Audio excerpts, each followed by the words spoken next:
ఓ మహా ప్రముఖమైన శివక్షేత్రం. దేశములోనే అత్యున్నతమైనటువంటి భక్తుల ఆదరణ పొందేటటువంటి అతి పవిత్రమైనటువంటి శివక్షేత్రం. ఈ శివక్షేత్రము సాక్షాత్ ఆంజనేయుడు ఓ మునీశ్వరుని ఖననం చేసే ప్రాంతమది. శ్రీరాముడు సీతా సమేతంగా వచ్చి ఆ ప్రాంతాన్ని దర్శించేటప్పుడు ఖననం చేసే మృతదేహము శివునిగా సాక్షాత్కరించడంతో సాక్షాత్ శ్రీరాముడే ఆ శివాలయాన్ని ప్రతిష్ఠించి దివ్యమైనటువంటి ప్రాంతమది. మల్లితో మల్లె పువ్వులతో శ్రీరాముడికి దర్శనమిచ్చినట్టు ఆ శివాలయమే నేడు మల్లికార్జునుడిగా ఖ్యాతి చెందింది. ఇంతకీ ఈ అరుదైన చారిత్రక సంఘటనలకు ఆధ్యాత్మిక విగ్రహాలకు నెలవు తెలుగు నేల. ప్రాచీన కాలం నాటి స్వయంభూ శివలింగాలలో అతిపెద్దది ఒకటి శ్రీకాకుళం జిల్లాలోని రావివలసలో ఉంది. మన దేశంలోనే పెద్దదైన ఈ శివలింగం మన రాష్ట్రంలో ఉండడం విశేషం. తెక్కాలికి 6 కిలోమీటర్ల దూరంలో ఉన్న గ్రామంలో వెలిసిన స్వామియే మల్లికార్జునుడు. ఆ గ్రామమే రావివలస. రావివలసలో ఉన్న ఈ అతిపెద్ద స్వయంభూ లింగం గురించి కొద్ది మందికే తెలుసు. దాని ఎత్తు 55 అడుగులు. అందువల్ల ఇచ్చట గోపురం ఉండదు. ఆ దైవం ఎప్పుడు ఎండలో ఉండాల్సిందే. అందుకే ఈ స్వామిని ఎండల మల్లికార్జునుడు అనే పేరు ప్రసిద్ధి చెందింది. మరి ఈ ఆలయ విశేషాలేంటో, ఎలా మల్లికార్జున స్వామి వారికి ఎండల మల్లికార్జును అనే పేరు వచ్చిందో మనం ఇప్పుడు తెలుసుకుందాం. స్థల పురాణం అనేక ఆసక్తికరమైన సంగతుల్ని తెలుపుతుంది. శ్రీరామచంద్రుడు రావణ సంహారం అనంతరం లంక నుండి అయోధ్యకు వెళ్తూ శ్రీరాముడు సతీ సమేతంగా రావివలస అరణ్య ప్రాంతంలో సుమంత పర్వతంపై విడిది చేశారని ప్రతీతి.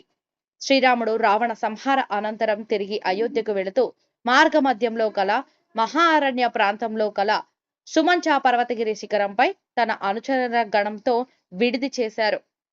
అనుచర గణంలో ఉన్న సుషేష్ణుడు అనే దైవవేద్యుడు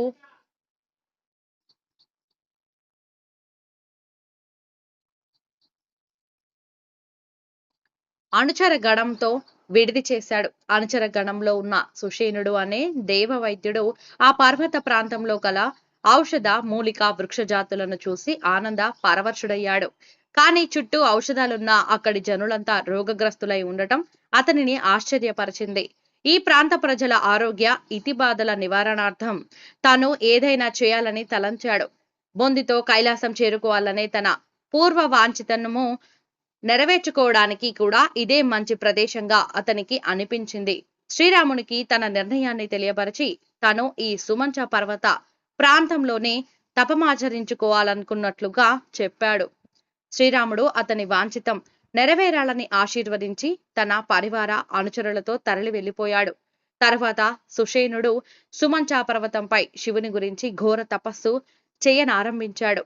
కొంతకాలం తర్వాత సుషేణుడు ఎలా ఉన్నాడో క్షేమ సమాచారాలు చూసి రమ్మని హనుమంతుని పంపించాడు శ్రీరాముడు.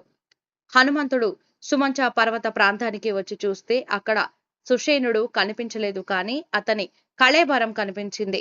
సుషేణుడు తపమాచరిస్తూ శివ సాయుధ్యం పొందినట్టు భావించి అక్కడ ఒక పెద్ద గొయ్యి ఏర్పరిచి సుషేణుని కళేబరాన్ని అందులో ఉంచి గొయ్యి పూడ్చి అక్కడ దొరికిన మల్లెపూలను ఆ ప్రదేశంలో ఉంచి దానిపై జింక చర్మాన్ని కప్పి శ్రీరామునికి విషయాన్ని చెప్పేందుకు వెళ్ళిపోతాడు. హనుమంతుని ద్వారా విషయం తెలిసిన రాముడు, సీత, లక్ష్మణ హనుమనితిలో